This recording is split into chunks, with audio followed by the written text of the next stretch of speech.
Hello student, मैं सौरभ कोहली आपका हार्दिक स्वागत करता हूँ अपने यूट्यूब चैनल में। आज हम चर्चा करेंगे राजनीतिक विज्ञान कक्षा 9वीं के चैप्टर 1 लोकतंत्र क्या है का। इसकी हम पूरी चर्चा करेंगे, short point, long question answer और जो मध्यम क्वेश्चन आंसर आते हैं उसके बारे में। इस चैप्टर में क्या क्या महत्वपूर्ण चीज़ें हैं उन सभी को बारीकी से समझेंगे और पेपर के पॉइंट ऑफ व्यू से जानेंगे कि क्या क्या महत्वपूर्ण है। और जो कोई भी हमारे चैनल के साथ नया जुड़ा हो, इस चैनल को सब्सक्राइब कर दे और बेल वाले बटन को ज़रूर प्रेस कर दे ताकि सारी नोटिफिकेशन उस तक ज़रूर मिल सके। चलिए आइए समझते हैं चैप्टर को। याद करने योग्य बातें हैं। डेमोक्रेसी लोकतंत्र यानी यूनानी शब्द डेमोक्रेशिया से बना है। अब यूनान में जो डेमोस का अर्थ होता है लोग और क्रेशिये का अर्थ होता है शासन। इस प्रकार डेमोक्रेसी अर्थात लोकतंत्र का शासन यानी कि लोगों का शासन। लोकतंत्र शासन का वह रूप है जिसमें शासकों का चुनाव जनता करती है। लोकतंत्र ऐसी सरकार है जो लोगों की ही हो, लोगों के लिए हो और लोगों द्वारा बनाई गई हो। ऐसा कहना अब्राहम लिंकन का था। ये कोटेशन उनका है, for the people by the people. लोकतंत्र निष्पक्ष और स्वतंत्र चुनावों पर आधारित होता है। लोकतंत्र में हर वयस्क नागरिक का एक वोट होता है। वयस्क नागरिक वो माना जाता है जो 18 साल से ऊपर हो। लोकतंत्र में लोकतांत्रिक सरकार संवैधानिक कानूनों और नागरिक अधिकारों के आधार पर ही काम करती है। संवैधानिक कानून यानी कि कॉन्स्टिट्यूशनल बेस्ड पर काम करती है, संविधान के अनुसार काम करती है, और नागरिक अधिकार यानी कि सिविल राइट्स के अनुसार काम करती है। अब इसमें इस चैप्टर में सिर्फ भारत का ही नहीं, लोकतंत्र का ही नहीं, चीन का और पाकिस्तान के जो शासन तंत्र है उनके भी बारे में बताया गया है। अब चीन की बात करें तो चीन की संसद को राष्ट्रीय जन संसद कहा जाता है। इस संसद को देश का राष्ट्रपति नियुक्त करने का हक है। चुनाव लड़ने में या चुनाव लड़ने से पूर्व सभी उम्मीदवारों को चीनी कम्युनिस्ट दल से मंजूरी लेनी होती है। सरकार सदैव कम्युनिस्ट पार्टी की ही बनती है। पाकिस्तान में जनरल परवेज़ मुशर्रफ ने अक्टूबर 1999 में सैनिक तख्तापलट किया। वर्तमान में यहाँ एक लोकतांत्रिक सरकार है। यद्यपि लोकतांत्रिक प्रकार की शासन प्रणाली सर्वोत्तम भी नहीं कही जा सकती, फिर भी यह अन्य किसी शासन प्रणाली से बेहतर है। लोकतंत्र मात्र एक शासन का प्रकार है या कुछ प्रकार की संस्थाएं ही नहीं है, बल्कि बृहत्तर अर्थों में ये एक ऐसा सिद्धांत है जो कि जीवन के प्रत्येक क्षेत्र में अपनाया जाना चाहिए। अब जानते हैं लोकतंत्र की प्रमुख विशेषताएं। प्रमुख फैसले निर्वाचित नेताओं के हाथ में, स्वतंत्र और निष्पक्ष चुनाव मुकाबला और सार्वजनिक व्यस्क मताधिकार। तीसरा, एक व्यक्ति एक वोट एक मोल। चौथा, कानून का राज और अधिकारों का आदर। पांचवा, शासन में भागीदारी का सबको समान अवसर। आगे बात करें लोकतांत्रिक सरकार की मुख्य विशेषताओं की, तो नागरिकों को भाषण देने व विचार व्यक्त करने की पूर्ण स्वतंत्रता है। स्वतंत्र व निष्पक्ष रूप से चुनाव करने की व्यवस्था तथा सार्वभौमिक व्यस्क मताधिकार। सार्वभौमिक व्यस्क मताधिकार का मतलब है जो भी 18 साल से ऊपर है व्यक्ति, उनको मत देने का अधिकार है, और ये यूनिवर्सल एडेंट फ्रेंचाइज भी कहा जाता है। सार्वजनिक या राजनीतिक दलों को स्वतंत्र रूप से काम करने की आज्ञा। व्यापारियों को व्यापारिक संघ स्थापित करने की पूर्ण स्वतंत्रता। प्रेस को पूर्ण आज़ादी। बात करें लोकतंत्र के पक्ष में तर्क, शासन का अधिक जवाबदेही वाला रूप, बेहतर निर्णय लेने की संभावना, नागरिकों का सम्मान, मतभेदों और टकराव को संभालने का तरीका उपलब्ध, गलतियों के सुधार के अवसर। तो ये तो हैं लोकतंत्र के पक्ष में तर्क। अब लोकतंत्र के खिलाफ में तर्क, बार बार नेता बदलने के कारण अस्थिरता की संभावना, निरंतर विचार विमर्शों के कारण फैसलों में देरी व कई बार गलत फैसलों का परिणाम, चुनावी प्रतिस्पर्धा के कारण भ्रष्टाचार की संभावना। चौथा, चुनावी प्रक्रिया महंगी।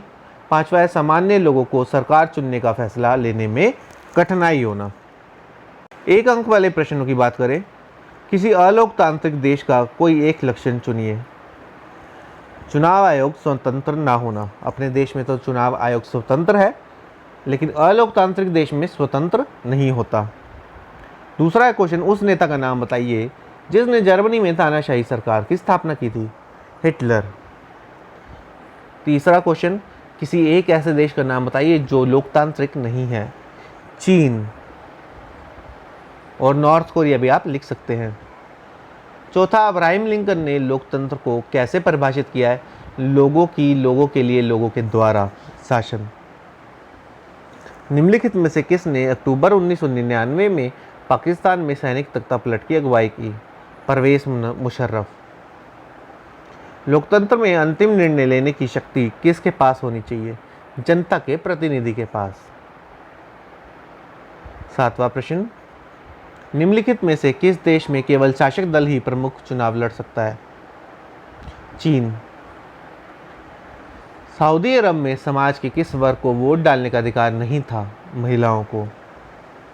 इनमें से कौन से लोकतांत्रिक कार्य हैं। स्वतंत्र न्यायपालिका, समानता का अधिकार, निष्पक्ष चुनाव या ऊपर के सभी। ऊपर के सभी। निम्नलिखित का मिलान कीजिए। अब ये अलग अलग देश है और अलग अलग चीज़ें। फिजी देश के बारे में क्या कहा गया है कि यहाँ के मूल निवासियों की वोट का मूल्य अधिक है। नेपाल, तो नेपाल राजा ने अपने अधिकार छोड़ने पर सहमति दी थी, तभी वहाँ पर लोकतंत्र आया था। चीन की बात की जाए, चीन में राष्ट्रीय जनसंसद है। चिले, राजा ने सैनिक तानाशाही की समाप्ति। सीरिया में बाथ पार्टी है। 11वां है, लोकतांत्रिक शासन व्यवस्था अन्य शासन व्यवस्थाओं से डैश मानी जाती है, बेहतर मानी जाती है। अब 3 से 5 अंकों वाले प्रश्नों की चर्चा करें। क्या नेपाल 2005 तक एक लोकतांत्रिक देश था। अपने मत के पक्ष में दलीलें दीजिए। तो वह 2005 तक लोकतांत्रिक देश नहीं था, पहली बात हम ये जानते हैं। आगे पॉइंट है, नेपाल में लोगों के द्वारा चुनी हुई सरकार नहीं थी। नेपाल का राजा राजघराने में पैदा होने के कारण शासक बनता था। दूसरा प्रश्न है, आप कैसे कह सकते हैं कि म्यांमार अब एक लोकतांत्रिक देश नहीं है। अपने मत के पक्ष में दलीलें दीजिए। क्योंकि अब म्यांमार में लोकतांत्रिक शासन नहीं है, शासन के फैसलों में लोगों की भागीदारी नहीं होती है, पहले की तरह सैनिक अधिकारियों का दबदबा है और लोगों की आज़ादी पर प्रतिबंध है। इस कारण से हम कह सकते हैं कि वहाँ एक लोकतांत्रिक शासन नहीं है। तीसरा प्रश्न, क्या सऊदी अरब एक लोकतांत्रिक देश है। अपने मत के पक्ष में दलीलें दीजिए। जी नहीं, सऊदी अरब एक लोकतांत्रिक देश नहीं है। सऊदी अरब के शाह लोगों के द्वारा नहीं चुने जाते, वह राज परिवार में जन्म लेने के कारण यह हक उन्होंने पाया है। क्या चीन एक लोकतांत्रिक देश है। अपने मत के पक्ष में दलीलें दीजिए। चीन एक लोकतांत्रिक देश नहीं है। चीन में चुनाव लड़ने से पहले चीनी कम्युनिस्ट पार्टी से मंजूरी अवश्य लेनी पड़ती है। केवल कम्युनिस्ट पार्टी, उससे संबंध कुछ छोटी पार्टियों के सदस्य ही चुनाव में भाग ले सकते हैं। लोकतंत्र की मुख्य विशेषताएं लिखिए। जैसा कि हमने पहले चर्चा किया था लोकतंत्र की मुख्य विशेषताओं का, चलिए देखते हैं। लोकतंत्र की मुख्य विशेषताएं: प्रमुख फैसले निर्वाचित नेताओं के हाथ, स्वतंत्र और निष्पक्ष चुनावी मुकाबला, एक व्यक्ति एक वोट का मोल, कानून का राज्य और मूल अधिकारों का आदर, शासन में भागीदारी से सबको समान अवसर। छठा प्रश्न, एक व्यक्ति एक मोल से क्या अभिप्राय है, जानते हैं इसके बारे में। लोकतंत्र में प्रत्येक नागरिक का एक मत होना चाहिए और प्रत्येक वोट को एक सामान्य मूल्य होना चाहिए।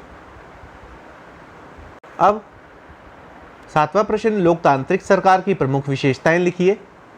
पहले हमने बात की थी लोकतंत्र की प्रमुख विशेषताएं, अब लोकतांत्रिक सरकार की प्रमुख विशेषताएं। लोकतांत्रिक सरकार की प्रमुख विशेषताएं इस प्रकार है। पहला, नागरिकों को भाषण देने और विचार व्यक्त करने की पूर्ण स्वतंत्रता। दूसरा, स्वतंत्र और निष्पक्ष रूप से काम करने की आज्ञा। तीसरा, राजनीतिक दलों को स्वतंत्र रूप से काम करने की पूर्ण स्वतंत्रता। चौथा, मजदूरों को व्यापारिक संघ स्थापित करने की पूर्ण स्वतंत्रता।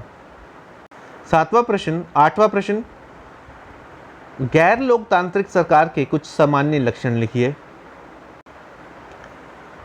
तो गैर लोकतांत्रिक सरकार के कुछ लक्षण इस प्रकार हैं। लोग सरकार और उसकी नीतियों की आलोचना नहीं कर सकते। शासनकर्ता सर्वे सर्वा होता है। विपक्षी दलों का कोई स्थान नहीं होता। मजदूरों को व्यापारिक संघ स्थापित करने की अनुमति नहीं होती और प्रेस को पूर्ण आज़ादी प्राप्त नहीं होती। लोकतंत्र के पक्ष में कोई 5 तर्क दीजिए उसके फेवर में, यानी कि लोकतंत्र के पक्ष में 5 तर्क। शासन का सबसे अधिक जवाबदेही वाला स्वरूप, बेहतर निर्णय लेने की संभावना, नागरिकों का सम्मान, मतभेदों और टकरावों को संभालने का तरीका उपलब्ध, गलतियों के सुधार के अवसर। अगला प्रश्न, लोकतंत्र के विपक्ष में कोई 5 तर्क दीजिए। पहले पक्ष में बोला था, अब विपक्ष में।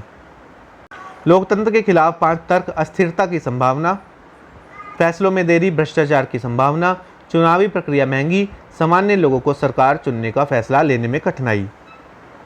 ये तो थे कुछ प्रश्न। अब इसके अलावा आपके मिड टर्म और फाइनल में साथ ही साथ स्रोत आधारित प्रश्न भी आते हैं। चलिए पढ़ते हैं। लोकतंत्र की जिन विशेषताओं की चर्चा हमने की है वह लोकतंत्र की न्यूनतम शर्तें हैं, पर इनसे यह आदर्श लोकतंत्र नहीं बनता।